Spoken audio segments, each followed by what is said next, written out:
Very good evening, ladies and gentlemen. Welcome all of you to the Institution of Engineers Sri Lanka. I'm really happy to see all of you in this evening for the public lecture organized by the Civil Engineering Sectional Committee of the IESL. I'm very sure many of you have come just after the office works. We all need some refreshment to our mind. We start this national anthem. Ladies and gentlemen, we may have different views and beliefs, but there is one thing which unites us together, that is our motherland. Please rise to pay homage and tribute to our motherland. We'll sing the national anthem loudly. Thank you.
Please be seated.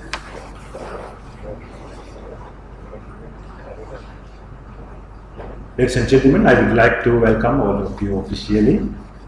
First, on our invitation, we have here with us Professor Tohio Koike. He is the Executive Director of International Center for Water Hazard and Risk Management. Professor Koike, you are warmly welcome to the institution on behalf of the Civil Engineering Section Committee. And we have here with us Professor Srikanth Herath. He is currently engaged in the development of a Center for Integrated Flood and Water Management for Metro Colombo and the team leader of the project. Professor Herath, you are warmly welcome to the institution and this public lecture. And we have with us today our chairman of the Civil Engineering Sectional Committee, Professor Ranjit Disanayake. You also warmly welcome, sir, to this evening. And we have Engineer Janaki Megaswat, Director of Irrigation. Madam, you also want to welcome to this moment. And friends, ladies and gentlemen, fellow engineers, you all are welcome to this public lecture organized by the Civil Institutional Committee.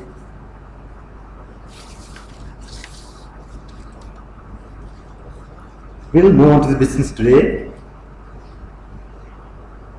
Professor Srikanth Hera will be discussing on urban flood management in Colombo, government, academia and private sector partnership. And Professor Toshio Koike will be discussing on Japanese policy evolution responding to recent catastrophic floods, lessons for Sri Lanka through ongoing collaborative partnership. Ladies and gentlemen, now it's my privilege to invite the first presenter on stage. He is Professor Srikanth Hera. Professor Srikanth Hera is currently engaged in the development of a Center for Integrated Flood and Water Management for Metro Colombo as the team leader of the project.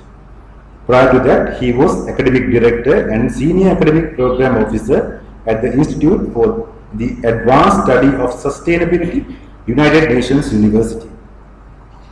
He was an Associate Professor and Guest Foreign Professor at University of Tokyo, Senior Research Engineer in Industry, Tokyo from 1988 to 1991.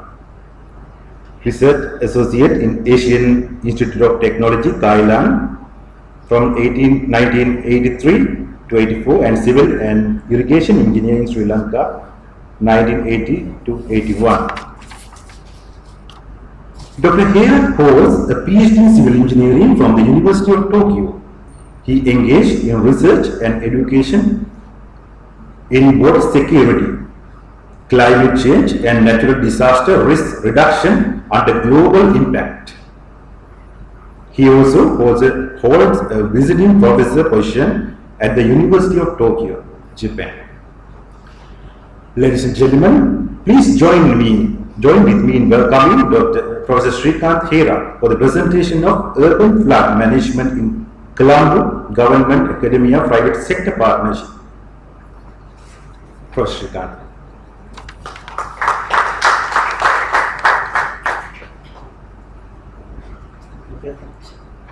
How do I open this up?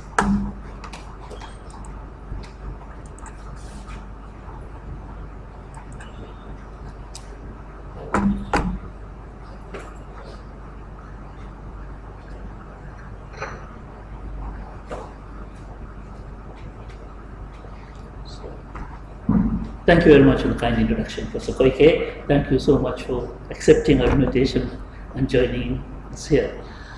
As introduced, for the last 2 years or so, I have been with the Ministry of Megapolis and Western Development, helping to set up a center for water monitoring and forecasting to assist in the control of floods in Metro Colombo. Under Metro Colombo Development Project, a lot of infrastructure development is going on, including 2 microtunnels and 3 pumping stations to reduce the flooding in the city. So I'm trying to set up a center which should collect information and help to manage those facilities, infrastructure. A few weeks ago, I was at the University of Peradeniya and met the friend Professor Ranjit Sanak, and he asked me whether I could come and talk about what we are doing in the ministry. Then I remembered that Professor Koike is visiting us very soon, and I thought it's what a wonderful occasion to get him to share his experiences. As some of you know, he is a leading scholar and a renowned authority on not only the research of water and hydraulics, but also in the policy making in Japan. So today's main function is actually Professor Koike's lecture. So I'm only starting at the beginning because of the promise to Professor Sarai. What I would like to do is to tell you all what we are doing here in Colombo, mainly to get your support or your ideas on how we can implement this thing in a successful manner. So my presentation will have 3 parts. First, I'll talk about the background and the objectives of this center. and the description of the system and its current status, and what we think we should be doing beyond that, how to address not only the present risks but also the evolving risks for the city.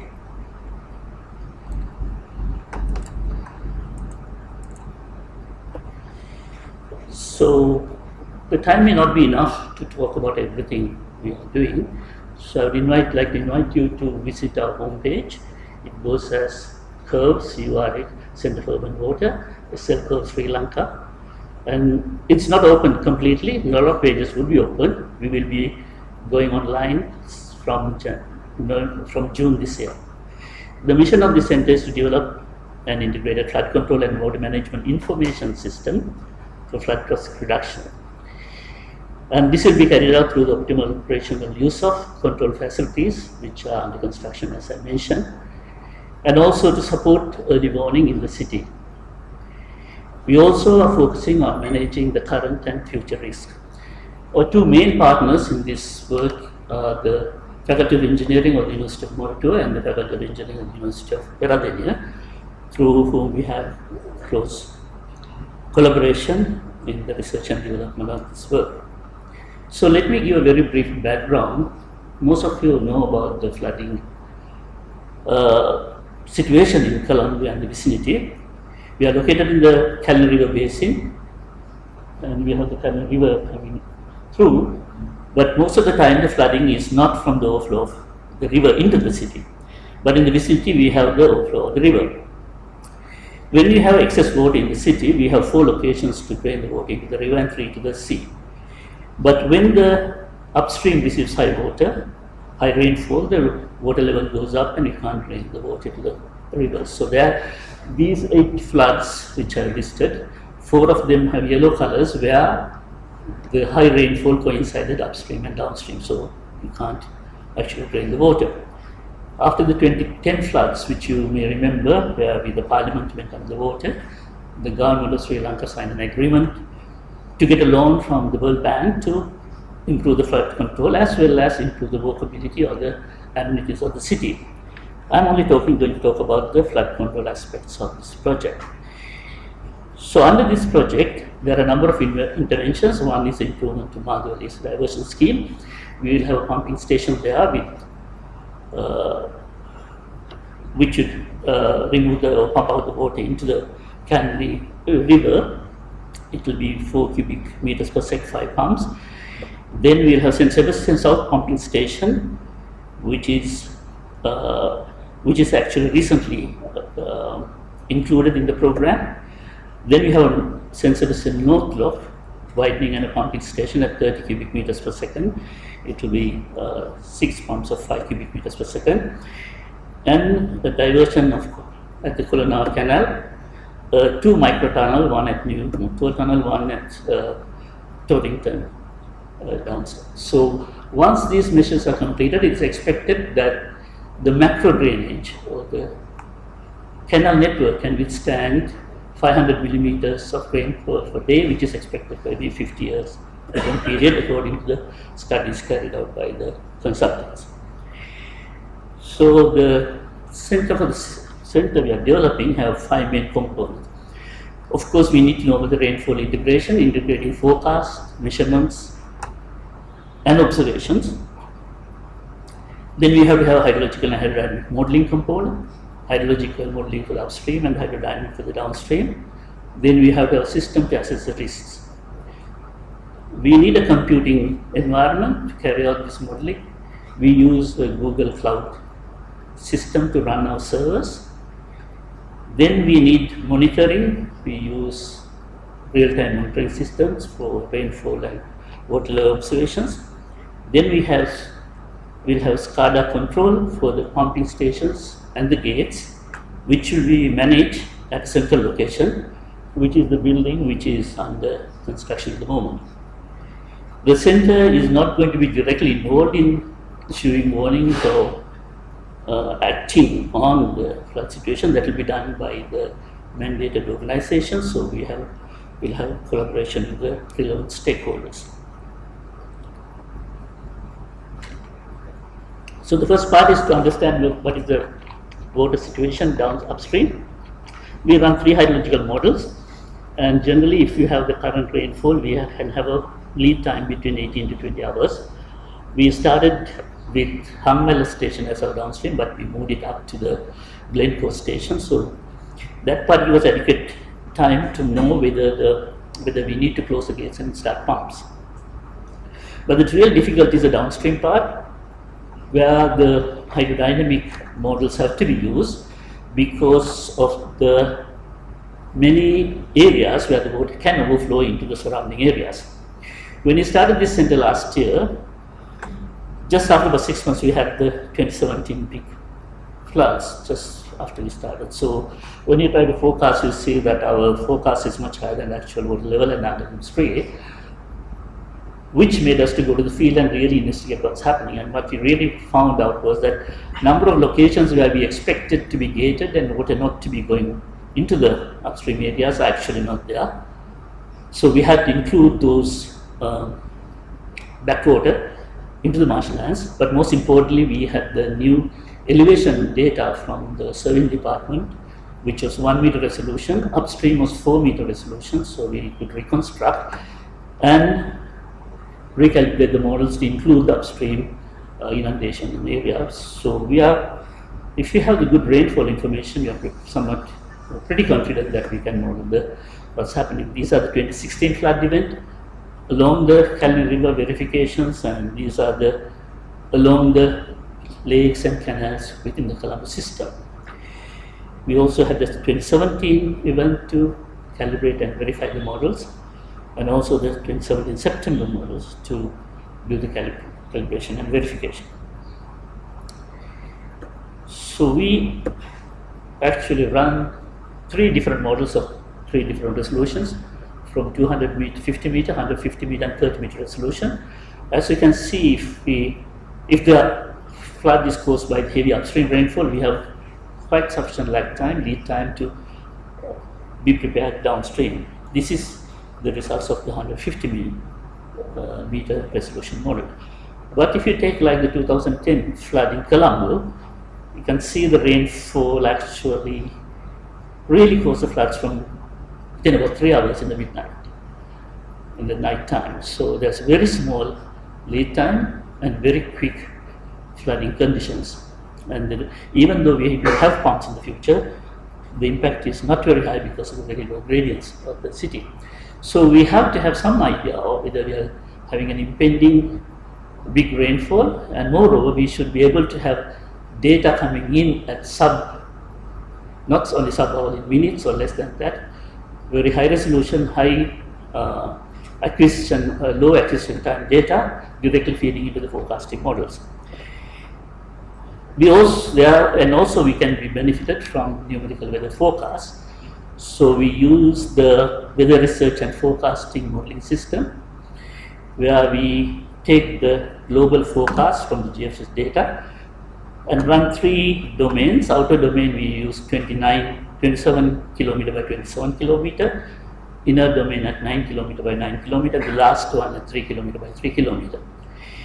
But as you know, it's not easy to get weather forecast like a hydrological forecast, because the weather systems change, so there's no guarantee the parameters stay the same. And when we try to analyze the rainfall probability distributions and correlation with the probability distributions which we get from the numerical weather forecast, we see that we can't work with a single model, that these correlations change. So what we have done is we looked into the weather system for the last 20 years and found that 11 weather types, out of the 11 weather types, about 5 types contribute to the extreme rainfalls. We have calibrated or sort of optimized 4 models as of now. One we optimized based on the 2003 heavy rainfall which caused large landslides, and we want to find out which one works well. Now this, as some of you know, Japan Aerospace Agency releases a global rainfall map. We get up to Sri Lanka every 30 minutes, it's a near real time. And this is that map of 2017 rainfall, and these are the different weather forecast outputs. So depending on the model we use, we may get different outputs. So what we try to do is we try to assess what is the incoming weather type and run a cluster of models, use the GS map to do a selection, but we still have to do a calibration of the rainfall to get the correct value. To do that correction, we need real-time data. This is an example of the left side is the satellite data, right side is two different models. They look same, but slightly different. So these different models have to be compared and picked up, and then we need to do a bias correction. These maps are produced twice a day from the morning and evening forecast, and every 15 minutes rainfall is available from these maps. In order to verify and calibrate, we have been experimenting with real-time data collection systems. As I mentioned, we really need to communicate data from the observations directly with the models because we have very short time between the rainfall and the response of the cattle. We use some very expensive rain gauges from about $3,000 to about $150, and different communication types from cellular to radio transmitters connecting with Ethernet, but all of them use the Internet protocols HTTP and HTTPS, so we can easily communicate the data and feed into the models.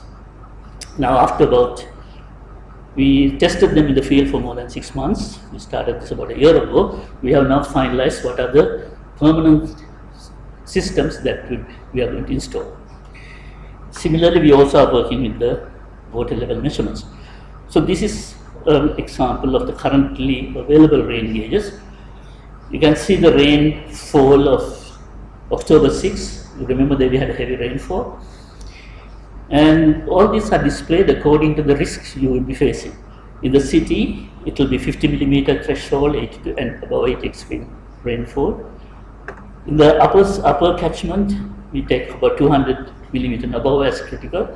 So these maps are produced every 10 minutes, giving the last hour's criticality, whether the rainfalls are dangerous or not. Now what we want to do is to find out the drainage capacity at each location, so we would know what is the actual excess, what is the actual rainfall that will cause a flood. So even without modeling, we would be able to know by looking at the observed rain map that this is a dangerous rain which is happening right now. So the rainfall measurements are done. Then we use this forecast and to give a next 3 days forecast in all the canals, so 47 locations in the city.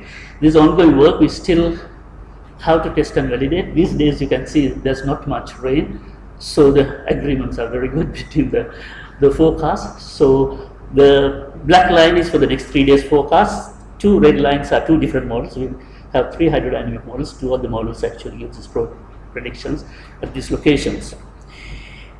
We have, even when they are, for operational purposes, this seems to be good enough. When we had this last October heavy rain also, we could get a fairly decent forecast for the next 2 to 3 days. When we find the extreme event, we run a much more detailed model at 30 meter by 30 meter to look into the impacts at each location.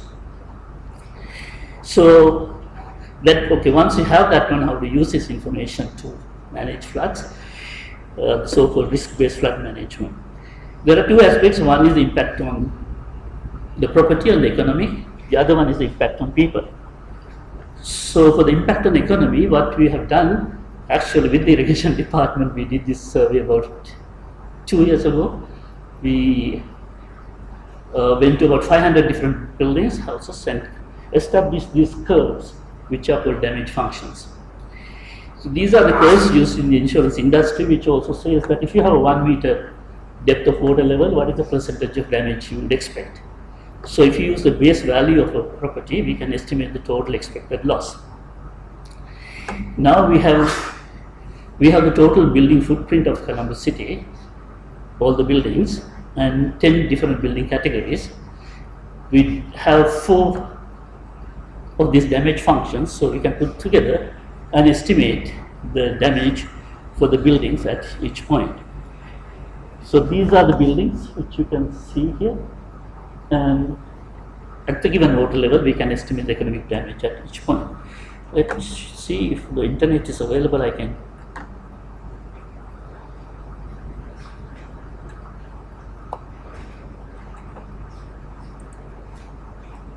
So these are the satellite rainfall images for today. So obviously no rainfall around us. Numerical weather forecast. Then these are our real-time stations, which this has reported 6 minutes ago, which gives the rainfall direction, wind speed, and radiation. So we have about 10 full weather stations, but most of the others are rain gauge and water levels. Then this is interface to the economic analysis I mentioned. So these are the buildings.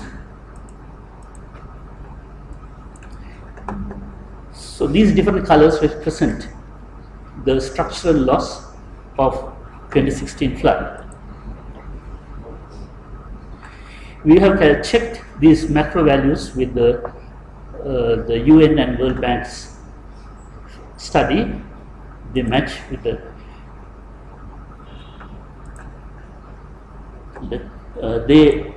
values match, and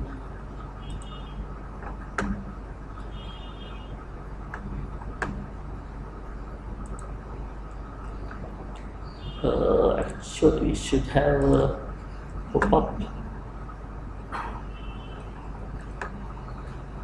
I will show that later. Oh yeah, here. So example, Colombo city, we have the DMC database gives us affected families as 6,000.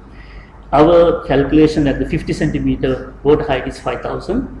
For Colombo, it is almost same 18,000 and 80,000. So we can use the simulated forecast at 50 centimeter water height as indicative of the families affected based on the past data. Now we have to do a little bit more field verification to see whether we can go to GN level to get the same kind of impact. So if that can be done to some extent, we will have expected economic damage and also the expected peoples who would be affected in the city.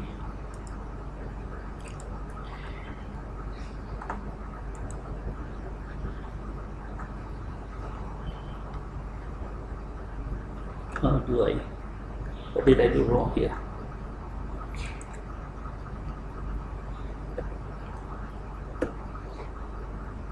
So the interface also provides tools to compare experiences of different types of floods, river floods 2016 or the local flooding, and who would affect more. And so this kind of information can be useful for not only the city planning but also for the residents.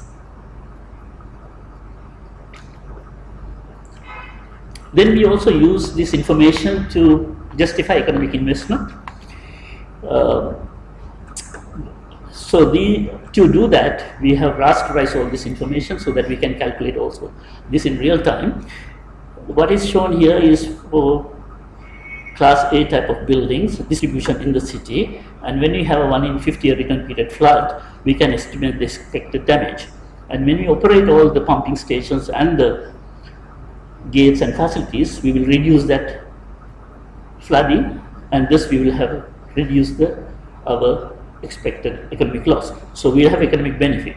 And if you do this for different return periods like 10 year, 25 year, 100 year, we can have the expected annual benefit curve, which will tell us what is the payback period of a particular project. So these are the type of analysis we use to have 2 new pumping stations and also to do that investment. And this is the interface I showed you. The color now is matching very well, Colombo not so much, but also we find that there should be some different pockets where we have to modify these models into much finer detail. Then we have the population of the city. We have 214 GN divisions.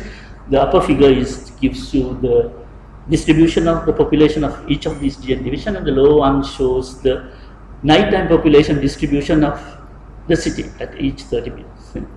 Now this computation also can be done in real time to find out who would be about 30 centimeter flood level, who would be about 50 centimeter flood level, and these are the things now we need to verify in the field. So if any of you are interested, you are welcome to join. Next 2 months we will be doing extensive field campaign in the city with the students from hopefully different universities. We have anyone here. So we have the students' holidays this year, so they will be joining us to go and verify these models and to get all the total economic damage. And actually, I'm looking forward to discuss with Professor Koike what we discussed last time, how we can also extend to the losses. We are talking about damage here, but the economic losses and the macroeconomic losses, and what is the additional data we would like to get, you need to get for this assessment. Then what are we doing with the evolving risks? These data are from the CMIP-5, that's Climate Modeling Comparison Project, 26 models, and the blue dot here shows the multimodal ensemble, that out of the whole 26, how it performs fares with Sri Lanka Colombo data. Not so good, as you can see the correlation and standard deviation are bad, but we have 2 models which are slightly better than the multimodal ensemble. This work was done by one of my PhD students, and the best sort of value found was the precipitation. When we compare with the 95 percentile, it has a good match with the climate models. And if you look into the year 2075 to 2100, and compare with 1981 to 2005, for 2 different climate scenarios, 4.5 and 8.5, we would see that especially the threshold of 50 millimeter precipitation would increase from 30 to 90% and 95% from 80 to 21%. So in the future, we would have less safety than we planned for. At the moment, we are here. We find to achieve this 1 in 50 target, we have a deficit, and that's this big project is going to achieve. But in the future, we will have a gap. So we have to find different ways to do that, and it will be impossible to do it with infrastructure for the development. So we are investigating and actually planning different aspects. In addition to climate change, urbanization would increase the floods peaks more than 2 to 4 times. So we are considering 2 types of measures. One is a little bit of macro scale, where you do where we want to keep the peak runoff temporarily. The other one is a household water retention and percolation. The first one, actually, we had a good design and a candidate. We thought we are going to construct that at the bus stand, Saunders Place. This is the flooding you would expect almost every year. And these models we run at 10 meter by 10 meter resolution, the local pockets. So that will give us this flooding at the shopping complex over there. And we proposed to establish a water retention tank under the playground to capture the peak rainfall. Everything was done. We had the money, but the football players don't like to disturb the ground, so we have to wait for some time until everyone has an agreement on these type of measures. The second one is a small scale development in the city. Now, last year, the Colombo Municipal Commission agreed that they will not issue the CFC if people do not manage their stormwater. We have that in the legislation, as you know, but nobody has to prove that it works. But now we have to test it that it works. What we adopted is 1 in 5 year return rainfall and 30% runoff at your normal conditions. And if it goes beyond that, you have to temporarily retain the peak flows. And this is a typical design we did, where we actually retain the water within the system, and because the Colombo has a very high groundwater level and also very low permeability, so we have to store some water upstream. So the designs are only to capture the peak flow. I really hope that we can formalize this kind of work, and in the future that we will not burden the central systems with these developments, and considering the cost they actually incur, this is not a very big cost at the local level. So hopefully this can function in the future. And the last one is how we can use the wetlands. As some of you know, Sri Lanka has applied for Colombo as a wetland city, which has been approved. So we are one of the few wetland cities recognized under the UNESCO Ramsar program. It's not a Ramsar site, but a wetland city. But we would like to see how we can increase the retention of these systems in the future by removing some water and using those capacities. We will start a test system this year, and in the future we hope we can actually use it with a minimum disturbance. Well, that almost brings me to the end of the presentation. So, but we also need to think of how we can continue this work. At the moment we are constructing a center. Only the first floor is completed so far. Hopefully this will be completed this year. We want to have the first 2 floors totally for public education and outreach, and also to have some place where you can set up business using all this information we collect and generate and provide services. And we would like to have 1 total floor for postgraduate studies, because unfortunately we don't have a well-developed postgraduate sector in Sri Lanka which directly work with the national development programs. I remember Professor Callistus Juma. He was a professor of Caltech. He used to be an advisor to the United Nations University where I used to work.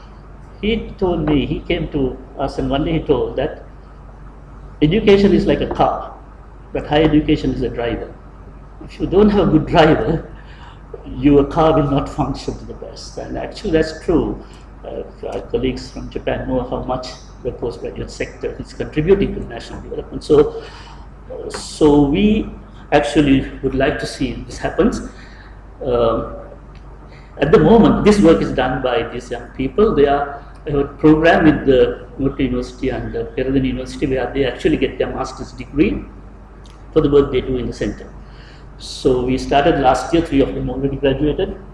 These 2 have gone to do their PhDs. I hope that these people also will finish their masters, go for PhDs and come back to work in the center. Within the next 2 years, we will have a core group of people who would actually contribute in the future. What we want to do in the future, these are the current our study system locations, but what you will see here is the school. So we put most of this trade system in schools, and we would like to get schools, plantation sector and different sectors directly involved in this type of work, so that we will get their feedback and they would also learn how to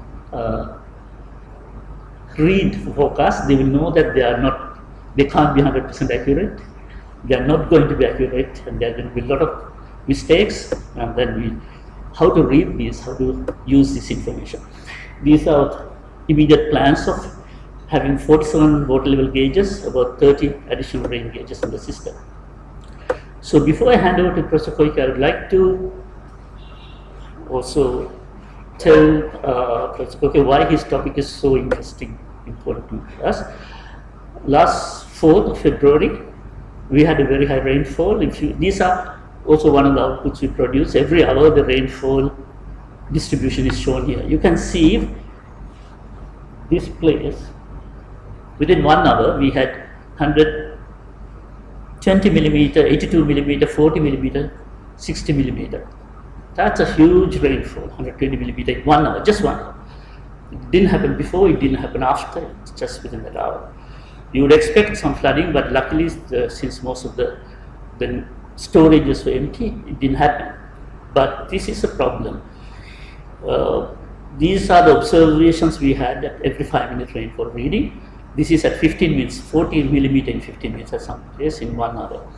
If you look at the forecast, the 2 systems, S and EC, observation is 100, but the forecast was about 60, but the timing was okay. This is 2 days, forecast even 2 days before, 1 day before, and the same day. This one, the forecast was higher than these 2 places are very nearby. Interestingly, they can capture, the models can capture the variation, but not very accurately. But our systems can't actually correct the rainfall at this level, because we need some rainfall to run the correction models and to correct it. So I know in Japan you depend a lot on the new expand radars to look into the evolution of the rain fields, but we need to find out where. But on the good side of it, we knew that there's going to be rainfall, but we never expected it to be that high, and that's a challenge we need to work out in the future. Luckily, some bright guys are working on these problems, trying to use neural networks and different methods to quantify. So thank you very much for your kind attention.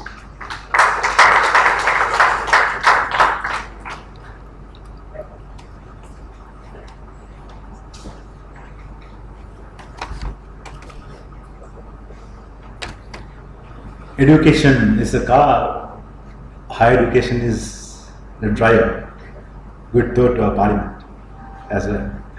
And ladies and gentlemen, when the Professor Herat shares these valuable thoughts, I felt why we couldn't fill all these seats here.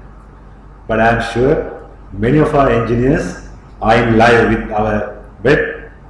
This is live telecast, and those who are in live, you can send your any questions at the question time through our Facebook page. We have on our Facebook page in Civil Engineering Sectional Committee, IESL. We have Engineer Sasidharan here. You can send all your questions through our Facebook page to level these professors. With this remark, ladies and gentlemen, I would like to invite the next invited professor here, Professor Tohiro Koike. He is the Executive Director of International Center for Water Hazard and Risk Management under the auspices of UNESCO. Professor Emeritus of the University of Tokyo and Council Member of Japan Science Council Cabinet Officer.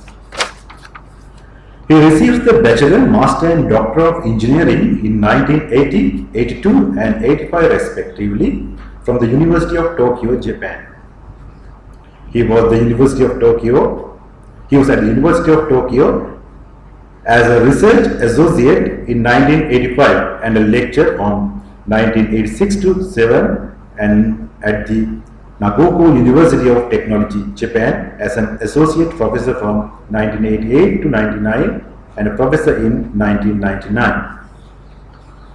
In 1999, he joined the Department of Civil Engineering, the University of Tokyo, where he held the position of professor until 2017. His research interest includes the water cycle and climate science and their applications to water-related disaster reduction, which can be classified into following three components: establishment of microwave remote sensing of hydrology, development of the data integration and information fusion system, and development of the hydrological downscaling method, including satellite-based data assimilation. Aside from these scientific contributions, he has been leading the International Water Cycle Science Project and the Intergovernmental Science and the Technology Corporation. Some of the prominent awards he has won recently includes awards for contribution to the IPCC Nobel Peace Prize from WMO and UNEP in 2008. Einstein Lecture Award in 2009 from Chinese Academy of Science, China. Japan Water Award, International Contribution in 2010. Science Award from the Japan Society of Hydrology and Water Resources in 2015, and Award for International Scientific Cooperation from the Chinese Academy of Science in 2019. Ladies and gentlemen, please join with me in welcoming Professor Toshio Koike for the dissertation of Japanese policy evolution responding to recent catastrophic floods, lessons for Sri Lanka through ongoing collaborative partnership. Professor Koike.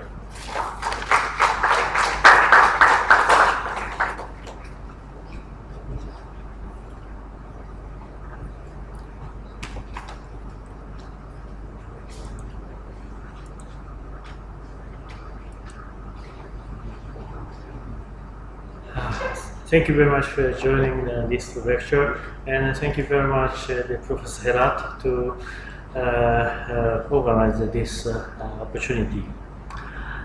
Following the very advanced research and its application to society in Sri Lanka, I will share our Japan experiences. Currently, we are now struggling the very big change in hazard and also society change, and with regard to the water-related disasters. And we will share our experiences with you, and jointly we will try to solve the problem by exchanging our scientific knowledge, experiences, and ideas through the working together. So I will introduce the very recent devastating flood and sediment disaster in Japan. Before that, my position, as introduced, I'm now director of the ICHAM and also the council member of the Science Council of Japan and a Professor Emeritus. But my position today is as a chair of the River Council of Japan. This is the position of the advisor to the Minister of the Land Infrastructure, Transport and Tourism. Especially the River Bureau belongs to this ministry. I am in charge of the policy making for the water-related disaster risk reduction in Japan. And at the position, recently we had a very serious sediment disaster 2 times in 2017 and 2013 and 2014. Very serious debris flow happened in the one island and the other one in Hiroshima. And our council proposed the amendment of the Sediment Disaster Prevention Act, and I proposed the minister to develop a new policy vision that is so-called disaster prevention and mitigation against a new stage of the hazard due to the climate change. And we also proposed amendment Flood Risk Management Act. And we introduced not only for infrastructure design, but for the life-saving, we propose probable maximum length for evacuation planning. That methodology we proposed in May 2015, but just after our proposal, September that year, another devastating flood happened. Nearby Tokyo, we had a bank breach of the Class A river. And the human loss is not so big, very fortunate, but very serious economic loss. And the most serious problem was people didn't run away. More than 1,300 people were evacuated by helicopter, and almost 3,000 by boat. They couldn't run away from the flood. And then our council proposed a new policy vision, building flood-conscious society by raising the public awareness. Not only people, but also the mayor and the village director to provide the reasonable evacuation or alarming to the people. Such kind of the systematic alarming system we propose, and structural measure, not for dike protection, but structural measure for crisis management we propose. In 2015, the end of the year, for Class A river, we have 109 Class A river in Japan. But next year, in Hokkaido and Tohoku area, the very serious flood damage happened at a Class B river, which is managed by prefecture, provinces, not the national government. And especially at that time, the problem of evacuation of the physical handicap, the serious problem happened, and the local socio-economical impact was a serious damage. So not only the Class A river, but also in collaboration with prefectures, we developed a new policy on rebuilding the flood-conscious society for Class B river basin in collaboration with provinces. So life-saving of physical handicaps and local socio-economic continuity plan we propose. And based on these policy visions, we propose the amendment, the River Act. This is the highest level act of the river management of Japan. And the Joint Stakeholder Committee for flood risk reduction of each river basin, not only Class A river, but also Class B river. This was the obligation identified by the Act. Okay? And the evacuation planning and drilling for handicapped accessible facilities, also obligation. And the recovery, very serious damage happened in Class B river, that is covered by provinces. But if the very serious damage happened, province cannot recover by itself. So national government should support such kind of the mechanism we propose, and then this amendment to River Act approved by the Congress in May 2017. And this act started in the middle of June. 2 weeks later, another serious damage happened in Kyushu Island. And the very serious sediment disaster happened in the Class B river.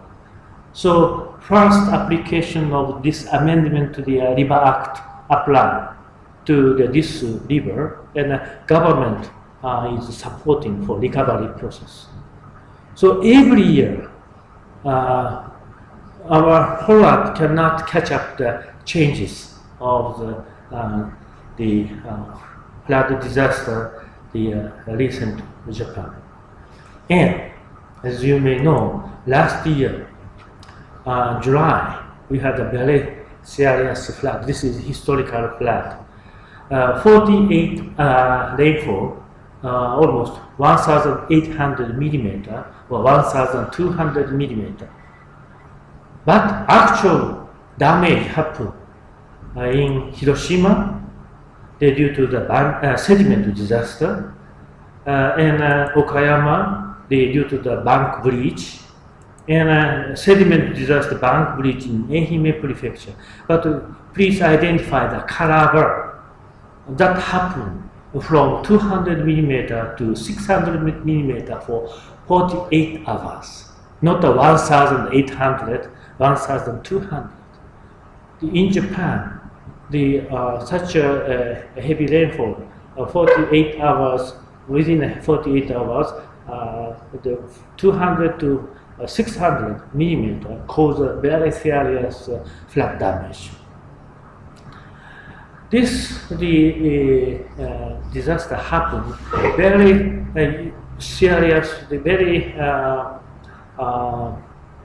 unique, the anomalous state of the jet stream, the polar jet along the North Pole, and also the subtropical jet stream And due to the meeting of these two jet stream here, we have a very strong convergence zone in Japan Island, over Japan Island.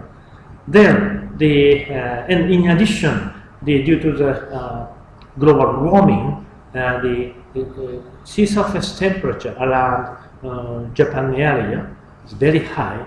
So a lot of the water vapor continue to be supplied continuously. That's why the convergence and supplied water from ocean, then the very historical, the large convergence.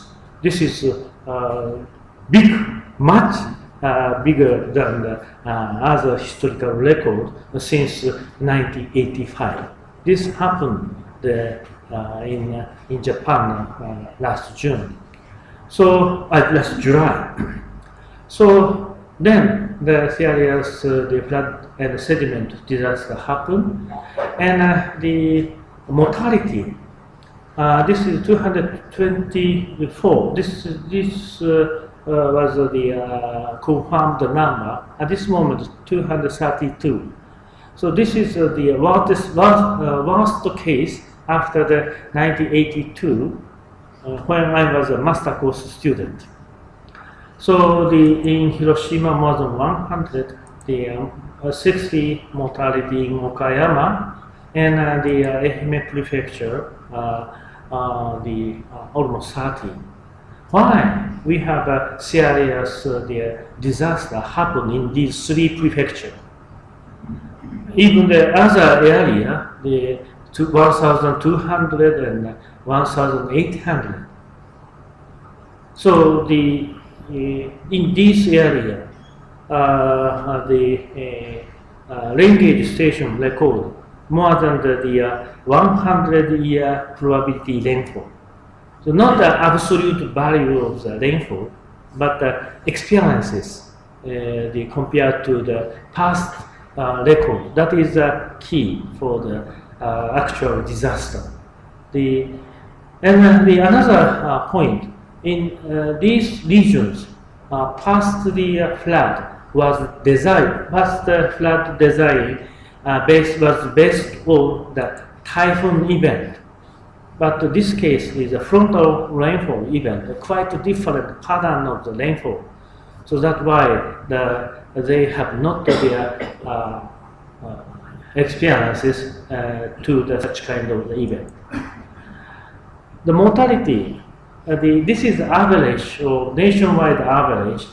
Almost the 60% of the mortality is a senior person, in average in Japan. But in Okayama prefecture, the bank bridge flooding, the water level reached 5 meters in depth. That area, more than almost 90% of the people were killed. That is more than 65 years old. So elder person could not run away due to the increase of the inundation, rapid increase of inundation. So Japan has a very serious problem. This is demographic structure change. We are now here. Okay. So rapid aging, we can focusing on the very old person percentage. And that means the increase of the percentage elder than 65 years old, they should be supported for evacuation. And the number of the population from 15 years old to 64 years old, green line, and who can support the elder person, the number of the person is decreasing. Okay, so this our society is now become the vulnerable. Okay. So we need to consider this critical situation.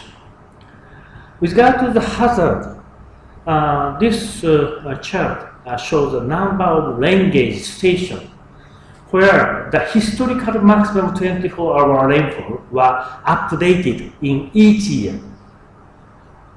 We can use the Amedas system. This is automatic data collection system, acquisition system since 1976. Very homogeneous data we can use. So we can, if we separate these almost 40 years into 3, so in past, the number of the new record stations is around 20 per year, but recently more than double, 50 stations per year record the historical maximum rainfall in each year. So torrential heavy rainfall happened everywhere, more frequently, no expectation from Hokkaido to Okinawa, the north to south. And the area who have not experienced heavy rainfall, as I mentioned in Hiroshima, Okayama, Ehime, are likely to be seriously damaged without no experiences. And the very characteristics of the flood of the last year, simultaneous event in wide area, almost half part of the Japan island experiences the 48 historical rainfall record. Wide area simultaneously damaged. It's very difficult to support those areas. And another one is, this is frontal rainfall activity. So that's why the long-term rainfall duration. What happened? We make the flood design by using not the flat discharge, but by using the peak discharge. We focusing on sharp, the height graph, and then the estimate maximum the discharge. And by using the peak discharge according to the probability, we make a design. If this river capacity like this level, so the blue or this blue color shows that amount of water should be stored by for example, dam or the other deterring basin something. And then we can keep the flood in a river channel. So by constructing for example, dam in upper stream, we can store the amount of the water. Then we can land the flood safely by the channel. But this time, long duration, not so large peak flood. But in this case, we use the capacity at first. Okay, and the triangle also can be stored, and we miss the capacity that the red part flooded. The river channel flood capacity excess the river channel capacity, and the flood happened. So not only the peak, but the longer duration should be considered in a flood management plan. This is quite different from our flood management planning in past. Our council is now considering how to modify the flood management plan in future. So this is the Okayama case, the very serious flood levee breach and flooding happened, and almost 60 persons were killed. As I mentioned, 90% were the very old person. We published flood hazard map. The map says the inundation depths reached more than 5 meters. This map is open, and people should know, but Newtown was constructed in this space, in this area, and a lot of the disaster and mortality happened. In Hiroshima, this debris flow happened. According to our Sediment Disaster Prevention Act, we identified special alert area, so-called red zone, and alert area, so-called yellow zone. Okay, so this area corresponds to, of course, the yellow zone, and central part is red zone. But people build house and live, and 70 houses are fully collapsed. But very fortunately, people ran away, evacuated in advance. Only one people were killed. So even we propose this hazard map and also act identify the dangerous area. So risk has been informed but not recognized. This is the actual situation in Japan. After the very devastating flood and sediment disaster in July, we had a serious typhoon damage. So the large storm surge, this was the historical record, the 293 centimeter, it was recorded in 1961. Based on this storm surge, we invest for construction protection of the barrier along the coastal line. But the larger the storm surge happened, that is the 329 centimeter, more than 30 centimeter larger. As you know, Kansai Airport was inundated. It stopped. However, another aspect, in 1961, Osaka area was inundated seriously, but no inundation this time due to the investment. So the number of the inundated area, number of the houses, zero. So the more than 170 billion US dollar made by this investment. Okay, and a very typical picture. You can understand this is houses, and the flood in June last year, debris flow happened, but this debris flow was stopped by debris barrier. Then no one killed. So some investment, considering based on the science and technology information, is very important. So let me summarize our challenge should be taken. Due to some disaster happen, societal function is reduced, and then response and recovery. Total amount of the disaster risk is integration of this triangle area. How to reduce this disaster risk? So, as a non-structural procedure, the countermeasure, by evacuation itself, reduce the societal function. From normal life, we need to evacuate. But the total amount of the loss of social function is reduced. So evacuation is very important.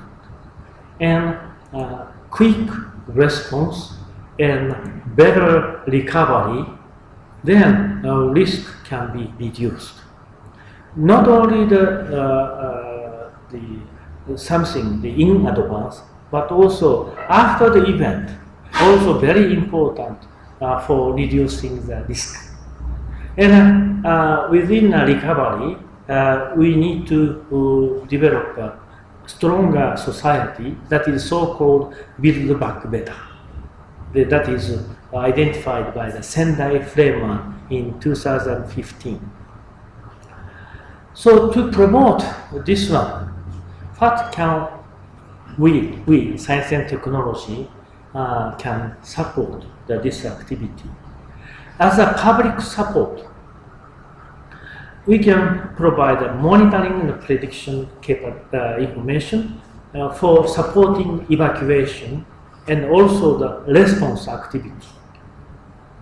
And also climate change information is very useful for longer term recovery process.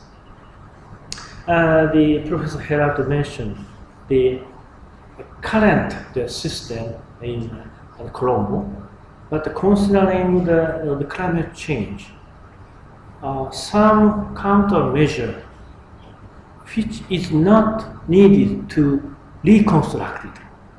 So considering the future change, we need to invest in advance. Such kind of the construction or investment could be considered.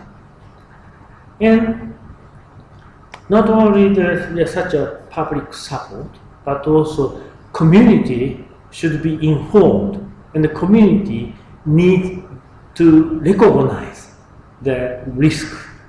So we need to support such the community practice by showing for example, virtual reality.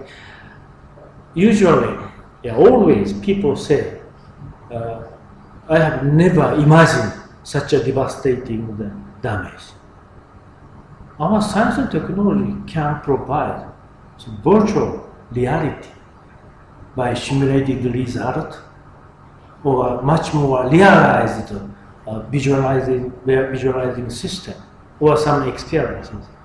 So such kind of the information should be shared with the community and support their training and exercise.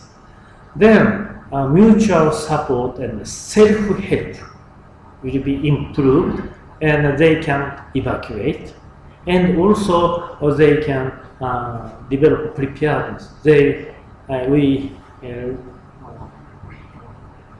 recommended them to not to live there, or if you want to live there, some house structure should be modified. Such kind of the preparedness, we need to encourage the community. And this structural the approach also very important. And as a public support, climate change or monitoring prediction can support the infrastructure investment, as I introduced in the case of Japan. So how can we proceed? So let me consider our nation or state structure. The nation or state is defined by using three components: land and sea, territory, and the sovereign or governance, and people. Okay, so infrastructure for managing land and sea, and some multi-stakeholder platform for governance. And also we need the support, the proactive planning action for self-help and mutual support by people. So how can our science and technology support each? We have a lot of experience in infrastructure design. Many of you have been working on that. In addition, we have to support sovereign the governance and proactive planning and action by people. With regard to this governance, we are now proposing a platform for water resilience and disaster. Not only the hazard data, but also damage data and socio-economical data. By integrating those data, we can implement integrated risk assessment, as Professor Herald introduced in Colombo city metropolitan area. But the risk is changing from past to now and the future due to the societal change, urbanization, the population change and aging, and also the climate change. So we need to identify the past change and monitor the current change and predict the future change. And then we can provide usable information for policy making and actionable information for community practice. For that purpose, so data archiving and model development and societal benefit creation. To promote this science and technology activity, we need to develop an interdisciplinary framework, not only the civil engineering, but also other engineers or other disciplines, economics and sociology. We need to collaborate together, and policy study also, and especially that the societal aspect. Science and technology community collaborate with society. That is so-called transdisciplinary cooperation. That should be promoted. For that purpose, we need a capacity building. So this framework is so-called platform of water resilience and disaster. We are now, as I mentioned, in Japan, we established such a committee, multi-stakeholder committee in each basin. It was regulated by the act. Okay, so it is now working, and we would recommend you to establish this framework in your country. Actually, we established this platform in your country in collaboration with Irrigation Department, Disaster Management Center, Meteorological Department, Survey Department, National Building Resources Research Organization, and Ministry of Megapolis and Western Development. In 2017, and we had two plenary meetings in past, and we identified the partners, and also we identified the targeted,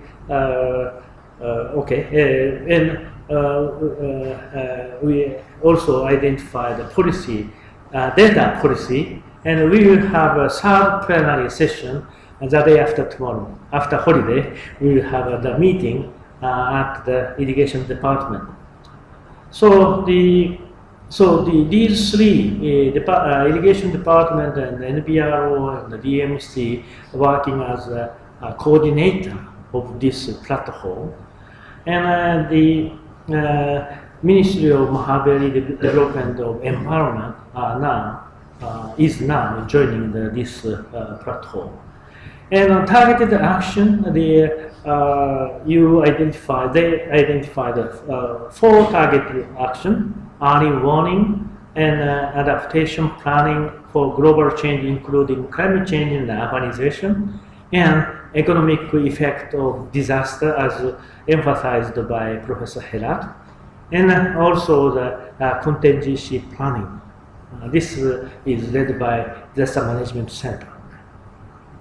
So in the demonstration site, 3 river basins were identified. In addition, the Mahabeli River Basin will be addressed in collaboration with Ministry of Mahabeli and Mahabeli authorities. So this is now ongoing in your country.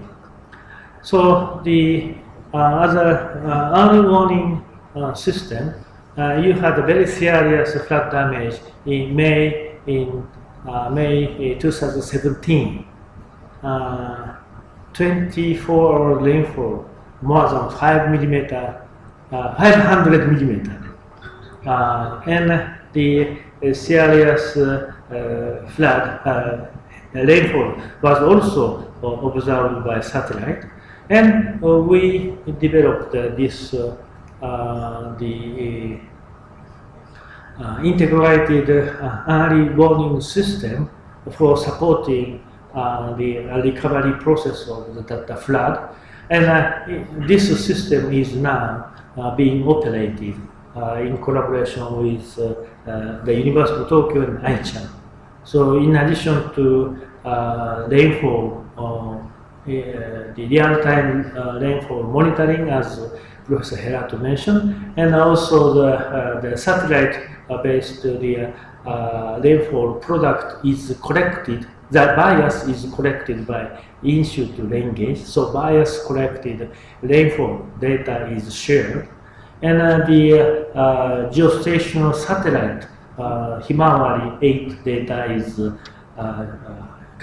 shared. And as Professor Herato mentioned, their system, and in addition our ensemble prediction of the rainfall also working, and those observation and prediction output is introduced into the, in this case, is the Karu River Basin hydrological model developed by Dr. Razmi. And this, all of the data is shared by the system. So by using the system, the flood in May 2017 is well simulated. And the 72 hours, 11 ensemble prediction of the flood also can be simulated very well. So this system is now working currently. So in addition, in collaboration with NBRO and also irrigation department, their operational rain gauge data is now sharing with this system. So that's why this prediction system can be expanded to all of your country. So we are now collaborating with this platform. And once this system is developed, instead of observed or prediction data, but also the projected the information by climate model as input into system, then we can combine with hydrological model, which include your tank system or water diversion system, and then the extreme event can be simulated that can be connected with society data, and then the impact of the climate change can be assessed. And such integrated assessment data is used for adaptation countermeasure. The various options can be proposed, and a decision maker will select one option, one countermeasure, by compromising the other decision support based on decision support tool. So decision is made and it is implemented. The result is reflected to the next decision making. One of the key points of this decision making with regard to the climate change. So we have a still large uncertainty in the climate change projection. That the uncertainty quantified by the science and technology group should be passed to the decision-making process. That is very important. For that purpose, scientific and engineering and socio-economical approaches should be, integrated through the collaboration, working together. So this kind of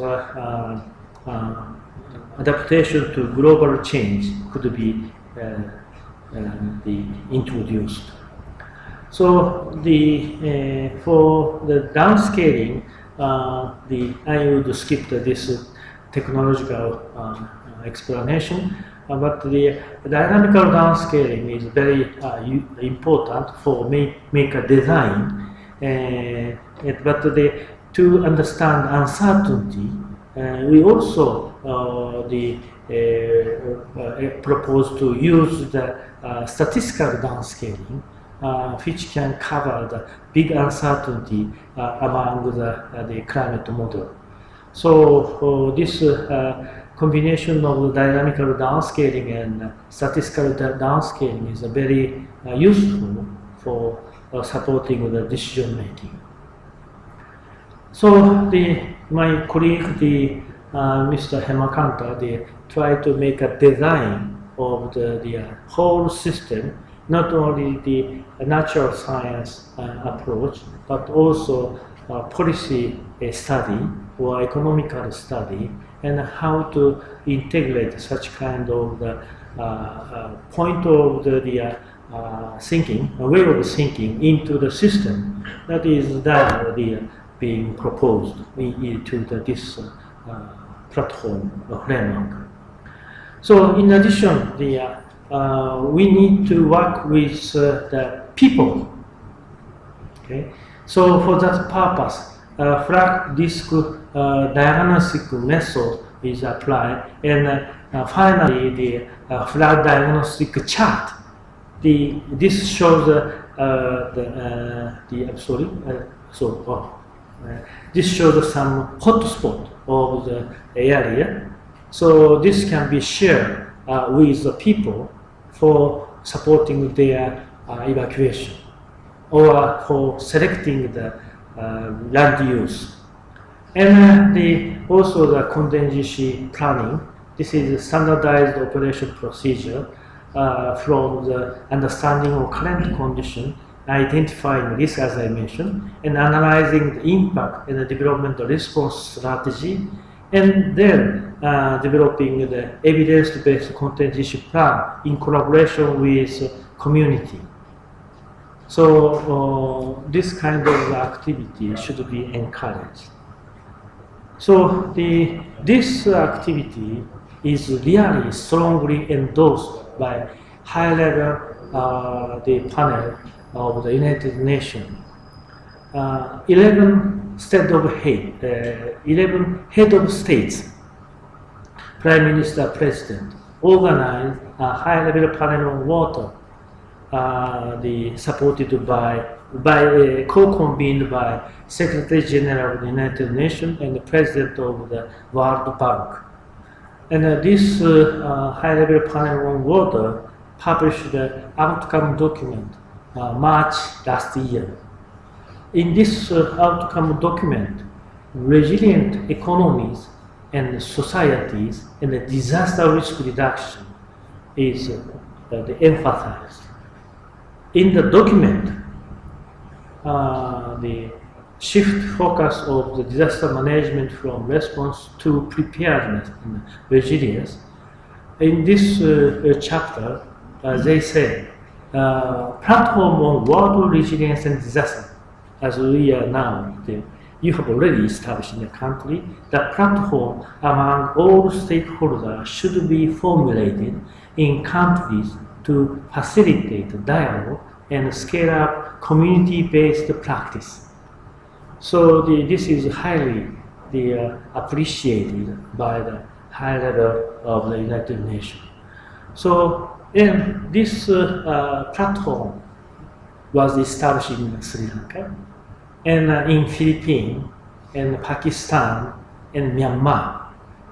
And it is now under establishment in Indonesia. So October last year, these the representatives met together in Kyoto, and we had a regional meeting by sharing experiences in each country, and then we discussed our next steps, the October last year. So this is not only one country activity, but now the regional activity in Asian Pacific region. So we are very happy. So your former minister joined, and Professor Herat here, and Dr. Asuri here, and here, irrigation department DG also here, Sugiswara here. Anyway, we had a very productive discussion in Kyoto. So thank you very much. This is the, what I say, sobering how to develop a governance. So and through this governance structure, we can address the people for their proactive planning and action. For that purpose, from government and community, we need have some facilitator who can make a bridge between the government and the community. I do expect the engineer or university person to work as a facilitator who make a bridge of the government and the community. And by strengthening the community, we can also strengthening the government. So this kind of people's proactive participating is very important. So, so please consider our role in addition to the infrastructure design. So we need to cooperate with the society. Thank you very much for your attention.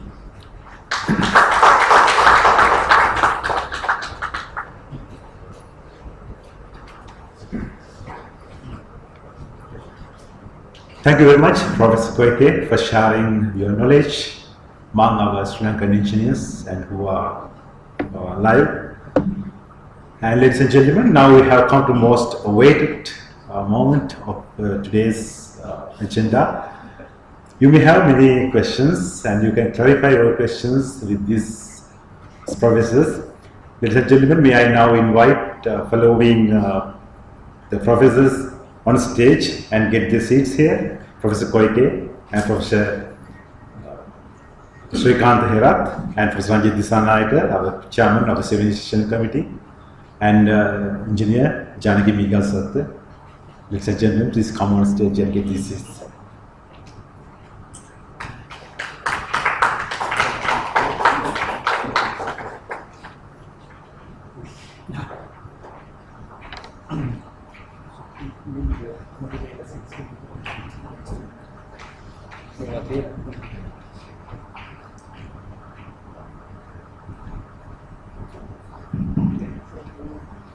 You can ask any questions in 3 languages, no matter Sinhala, English or Tamil. We have translators here, not in Japan, only Japan. Over to you. I have a question for Dr. Hera. You mentioned that you are working on getting the municipal council to try to make some housing to do the water retention. Now, I am a member of the National Water and Sanitation Committee, and we have also been trying and the national policy on rainwater harvesting. So, and I'm asking this question because Professor Tanak is also here for green buildings. So now you have given only half the solution. You have said you have given some standard designs and some ideas to developers to retain the water. Now, you can also add some standard design to reuse the water. Then you can bring towards responsible, and it might some economic incentive to them to do this. Thank you very much. That's a very important question.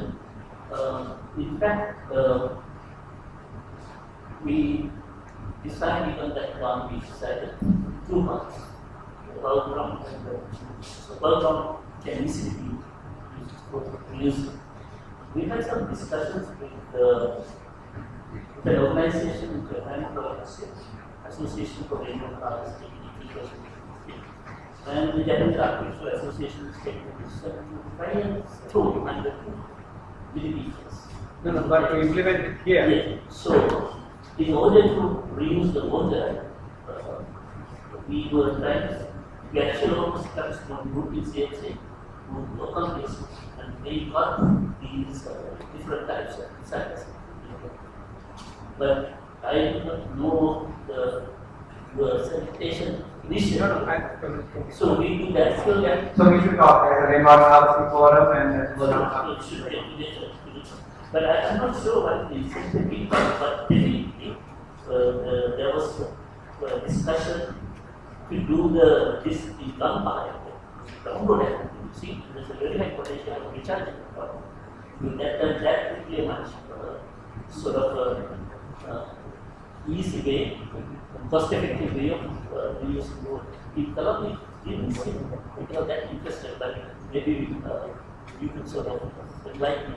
the point is that if you are going to mandate anyways, Yes. then you can point out that you will get benefit from. So because to reuse the rainwater, you need to also have maybe separated plumbing systems, dedicated toilet flushing that you can use, without purifying. There's lots of things involved with that. So Sana can get involved in building concepts. So we can discuss. I mean, this is the outside. I just asked the question to start. We can talk about it later. The rating system, whatever you said that rainwater harvesting, recycling, reuse, everything is there, but still we work as a volunteer. But anyway, we are trying with the political system. If one day if we can bring it to the legislation, right, so that can be done. At least then intensity, some kind of way of doing this, we have worked.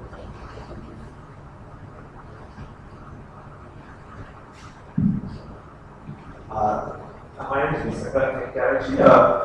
Again, my question also to Aaron. With regards again, connected to one example Client asked, with the trigger retention and increasing the filtration capacity, there are already well-established standards and technologies like the British SARS and the Australian water sensitivity organization, things like that. Are there any plans to adopt those to Sri Lanka? In fact, we have this proposal also in Japan. So, Japan started in the 1980s. In fact, I was it was the first city that started as a complete water.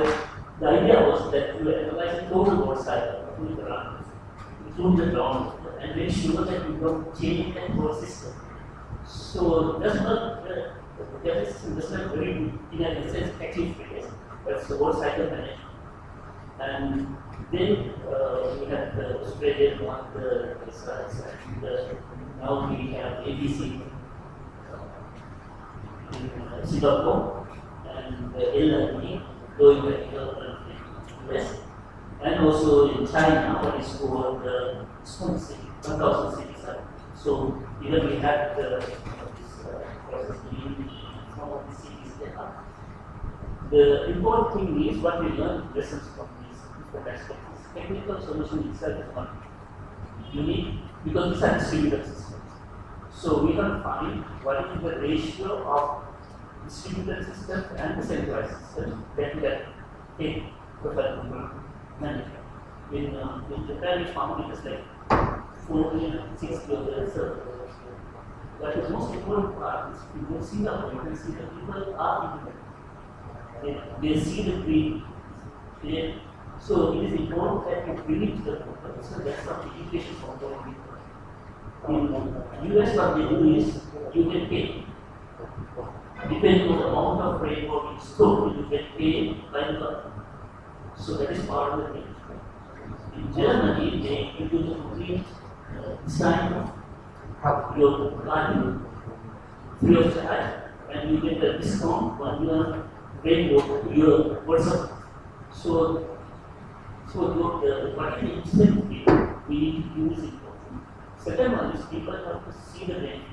So the ideas of sit-up is very useful because you see the greenery, you see the water, you see the community. So these are the things we are discussing. For example, if we can increase the air flow in our plants, so air flowing water system, dry and wet water pattern. We talk about release of water because the extra store water and flush the So we need to have that incentive. Then the next one is how to make it happen. And because we have all these regulations, but implementation is issue. So one of the things CHC found is when you go to the CHC, so that's a very clear, very strong incentive. So I think we need to find those incentives. That is not that. So I have requested the policy implementation experiences they had in India. So because I thought they are very good. So what is needed is I think set up a small working group in the CMC, but that's that create work on.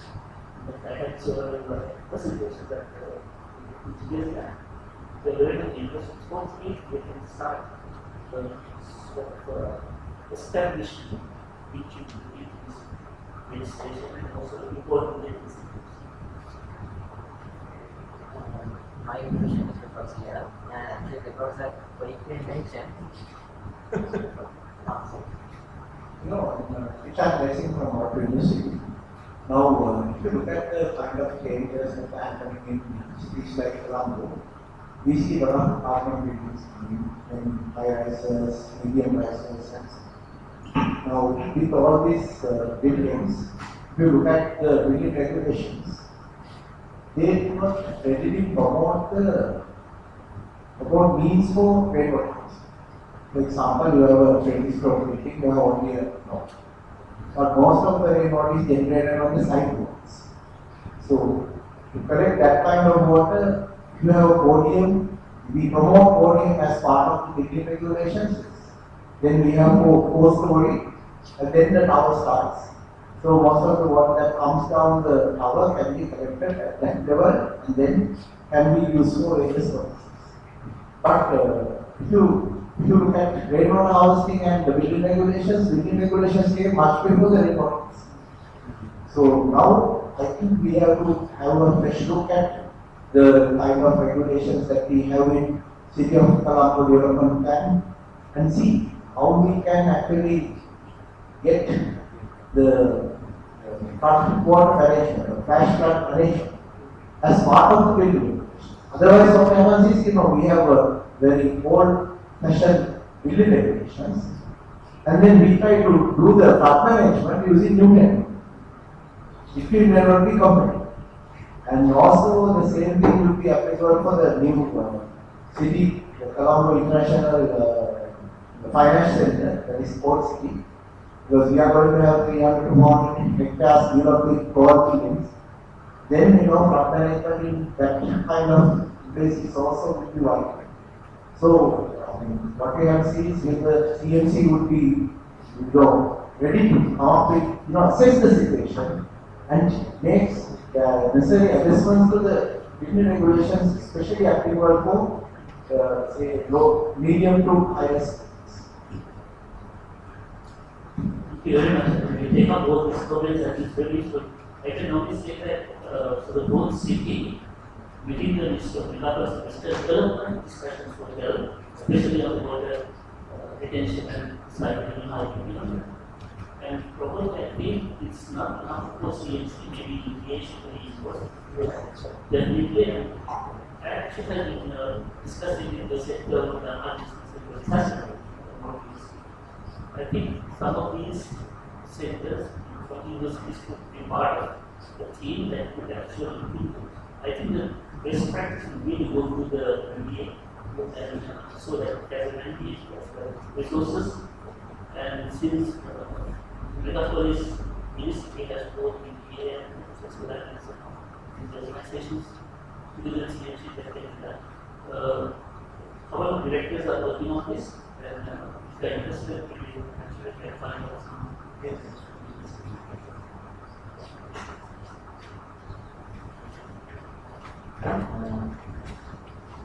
Yeah, Professor Koike mentioned that one of the main challenges, when even the information is available, there is no recognition. So now in Sri Lanka we are developing the information. So what is your message? Like how to make it recognized?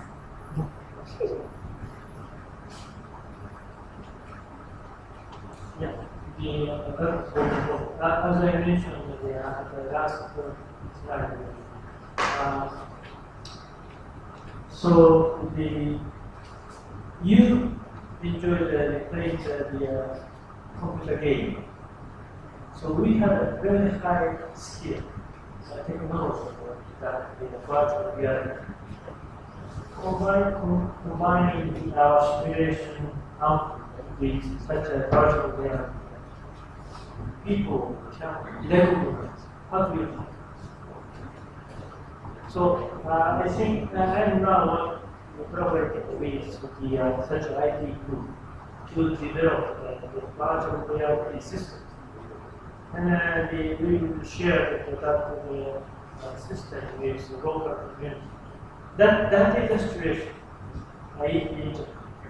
And the Google or Line, that kind of provider are now involved, engaged in this ministry community, and how to share such kind of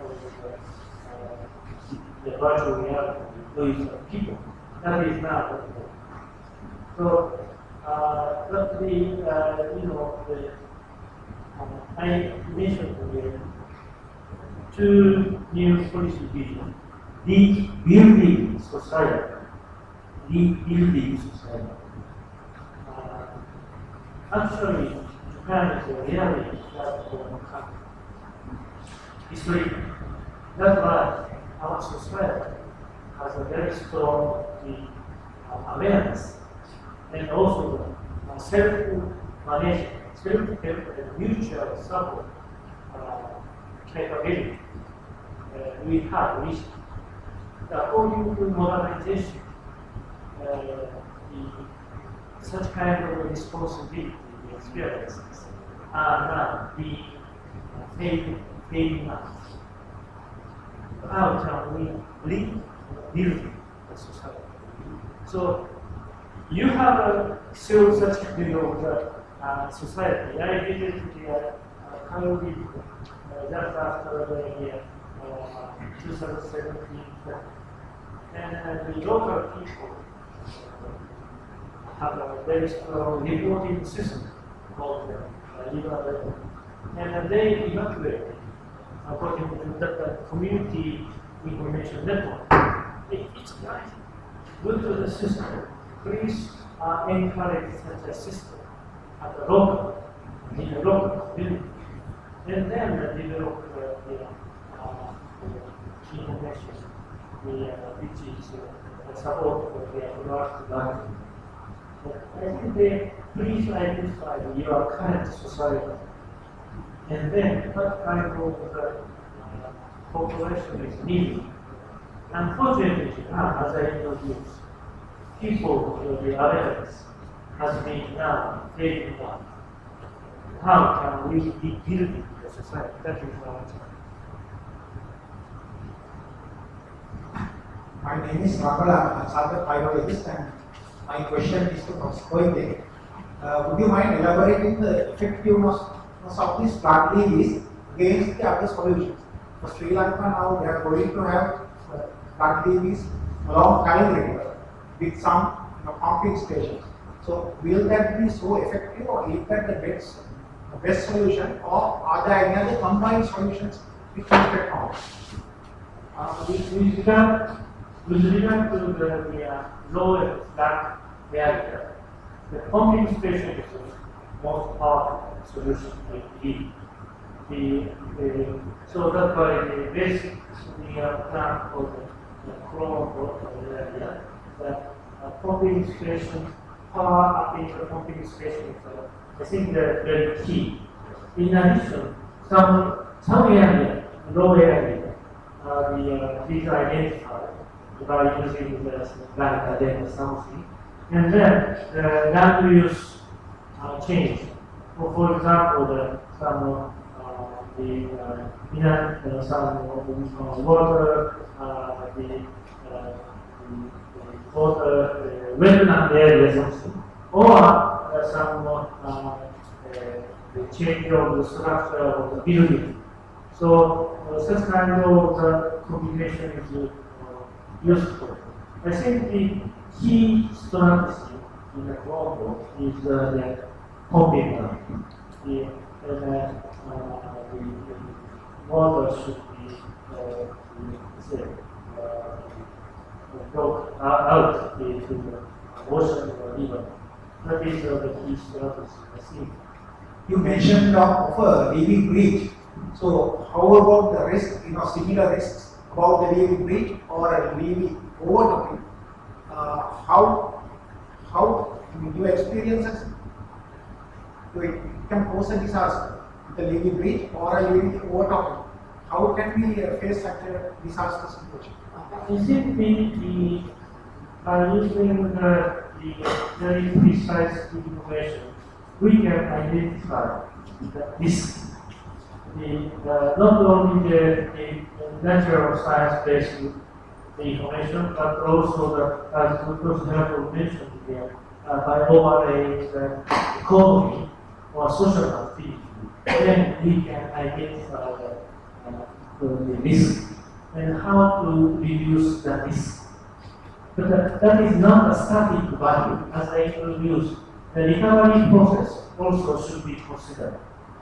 That is the integration with time. So preparedness and suddenly just happen. And then how can we quickly recover? That is also very important. So that the combination countermeasure that should be designed. Finally, one comment. I think what he's referring to is on the Colombo platform proposals. Yes, I will be in project to raise funds. So the issues that perhaps in all those. Also, there are some issues related to that how we actually create the product. Right now we are international, but if we have a fully grown then also what it may be a reason if that we need to do that. So the issue is that if we design for some particular vehicle, when it goes beyond that, that's always the issue. So we need to have some safety there. Somewhere upstream they are going and go out and some vehicles, some benefits, some indication. Second one is, in fact, I think for these observations to the revenue paper, recently by party, put an observation saying that we should also consider looking at urban renewal together with that kind of construction. A very good example is the super levy. Super levy is like you have the levy, which is not just one water, it is about half a million wide. So you have a beautiful waterfront by the river, which is not great. And if you don't know, it's very slowly, so you can do that. Of course, it will not happen overnight, but the most expensive real estate is a riverfront in Africa. So there will be enough private investment and we need to develop that type of riverfront. So maybe if at the moment if you really need to have this work, then maybe they are. But you need to have safety valves on screen, but also have provisions that in the future that we don't isolate the city by the world, but have integration of some ways of integrating that with that regeneration.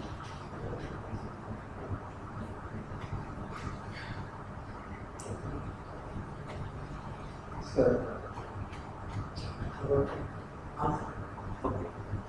Yeah, last question.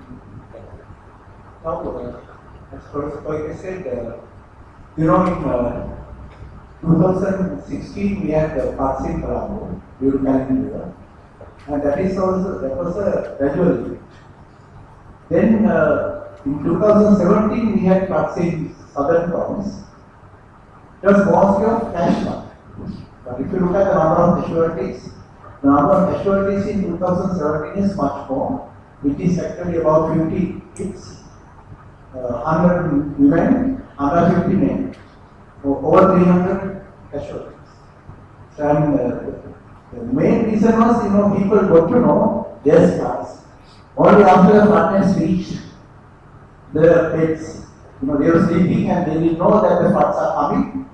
And by the time they tried to escape, it was too much. That's why, a lot of them suffered because, you will find that the kids cannot survive when the water levels are too high. So basically, if you look at resilience, it's very important to have some kind of means for people to escape. Which means, in Sri Lanka, if you look at most of the houses, they are single story. And when there's a flood situation, there's absolutely no way for these people to escape the death. And also to protect their most valuable means like certificates and so on. It is very important for recovering after the. So what we have taught in one of the projects that we are carrying out at the moment is having some kind of refuge space, which we carry out with in collaboration with NBRO, where is also here, where we are trying to see whether it is possible to have each house one room, which will be two-story, with a rooftop as well. So even up to a front level of 6 meters, people can escape by climbing up to the rooftop. And also we are trying to see whether it can be made earthquake and cyclone system as well, because we are going to have the sand. So what I think is, as far as resilience is concerned, we have to protect the people when the flood occurs. Then only, if we protect the lives only, the resilience will be high. If we lose the lives, whatever we do is difficult. And in the country, undulating landscape, it's difficult to have people, evacuation is not that easy. And also, if you look at 2017 floods, it did not occur in gold, it occurred in high elevations like Morocco, which is over 2,000 feet above mean sea level. They had floods. So it's a very special situation. So we have to actually analyze these special situations when we are actually finding the solutions.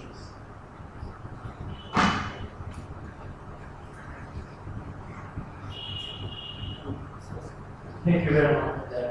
Various aspects of the disaster and damage in the country. Essentially, our science still have a something. We cannot provide perfect information to the community. So we, science and engineering community, should identify as that. I introduce one example last year. We have been operating the water system in Han River since the 2017 plan continues.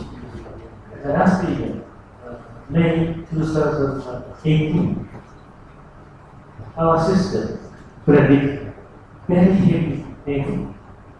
72 hours before, 48 hours before, and 24 hours before, in the same area, the same level of the plan in 2017. And I called, I sent email to DC of the irrigation department. This is 24-hour output. Very similar level of the heavy rainfall may happen according to our system. And the Colombo will have a very serious flood.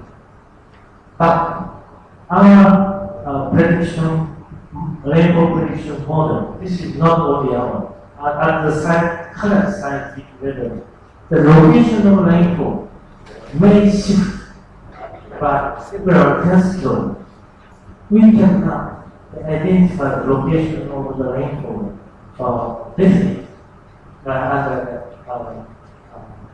limited scientific knowledge. Not only the thank you. I sent the email that actually heavy rain will happen, but on the ocean, 30 kilometer shift west, not the land, but ocean. Nothing happened. Okay, so through this experience, what do we need to learn? Another the current the capacity of such technology, which of course include us. But under that uncertain information, what kind of the evaluation planning or suggestion should be provided?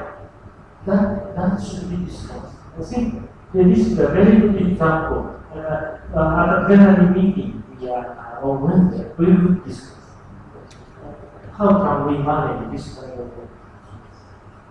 This is just one example.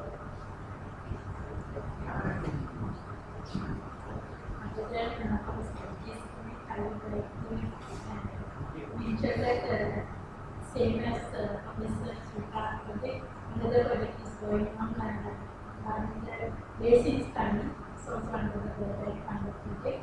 Under that project we are studying on a 10-year basis. Currently in Himala also implement that project.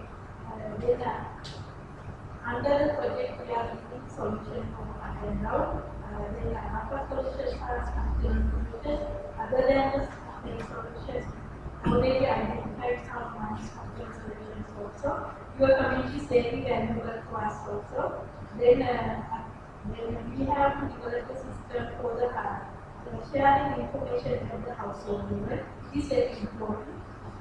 Then midnight time, we use the SMS and also when we have to use the silent system. Other than that, we impose a lot of things we have to do. I think your support will be very useful also. My question is totally. I wonder whether you have looked at the history of Colombo. You know, in the 1970s, Colombo was considered as a wetland to be protected. Almost 1,700 hectares and 50 years the farms and that were to be protected, and the government formed an organization called to protect those things from somewhere around 1976. And what happened? We never protected. More than half of that has been again killed, which actually is built up. Parliament House also at night. So we were not taking over the wetlands. Wetlands were the lands which were controlling the water and sending it to the sea. But this was ignored. For instance, the irrigation department was built in the 70s and it never went underwater. But after 30 years, 40 years, it started going underwater because there was a thing called the West Coast here, which was also a wetland, which was disturbed and a lot of buildings were built. So you see, Sri Lankan policy is quite different. Now there is a new organization under Mr. Hera in your country, which likely in most developed countries, there are few plans just like what beauty is here. You are the chair of the River Council of Japan. And it's a think tank who advises the minister to do something. But in Sri Lanka, it didn't work like that. Now the new minister is worse than that. Who controls what is called a megapolis. And what they do is, what the minister decides, how much of permissions they get, how much of permissions of pumping stations will come on the minister's pockets and the bureaucrat's pockets. So those are the decision-making factors. Now in Japan, I know the political system is that the ministers change so often. But control is in the bigger system of Japan. I was for 40 years in Australia. The control is in the various bureaucracies which decide the scientific system. Now, we had a system like that in 1970s and we decided to take over these wetlands and control. But it never happened. Now we are trying to put a solution to the present day problems which have been created by those policies. And I'm sure whatever the policy, they have formed a new division, I think, the cellular and education was doing the same function. A new thing under the Professor era has been formed. Now how was that formed? Was it advised? I'm asking what is the advice of the council or the think tank that such an organization should be formed? I'm not sure. I don't know how it was, or some minister decided all of a sudden to form such an organization and give jobs to some of his friends. And that is how the system works.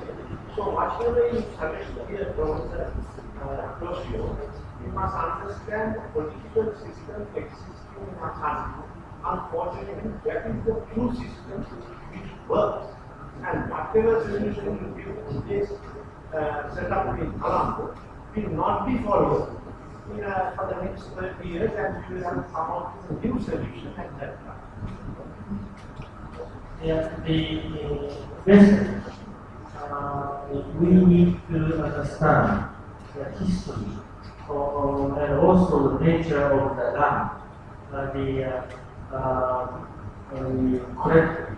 And then we need to make a design of our society activity.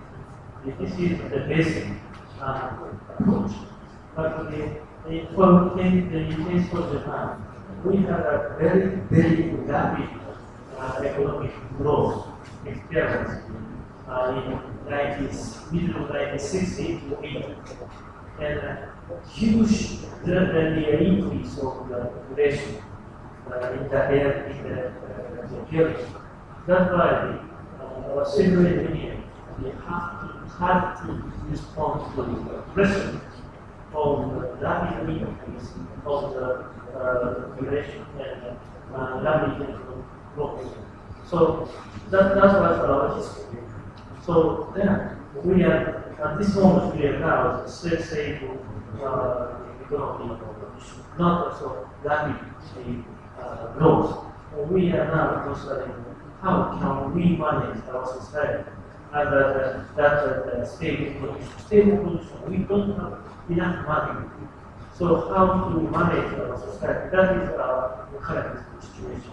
So as you mentioned, we need to review our history and what kind of technology or policy making should be applied. We need to consider the science and technology group should provide usable information for policy making. The same thing is for policy maker select the more rapid economic growth. We need to respond to such a decision. But we need to provide information which can support this movement. That is. Ladies and gentlemen, although you have many more questions, we have limitations in time. And the questions you have, you can direct into the Civil Engineering Committee and they will direct into our panel. Then you can get cleared all the questions. And before concluding the event, we would like to invite Professor Anjit Disanayake to hand over the token of appreciating to Professor Koike and Dr. Herat for appreciating their commitment, for sharing their experience with us and their knowledge, and for their commitment to make us educated.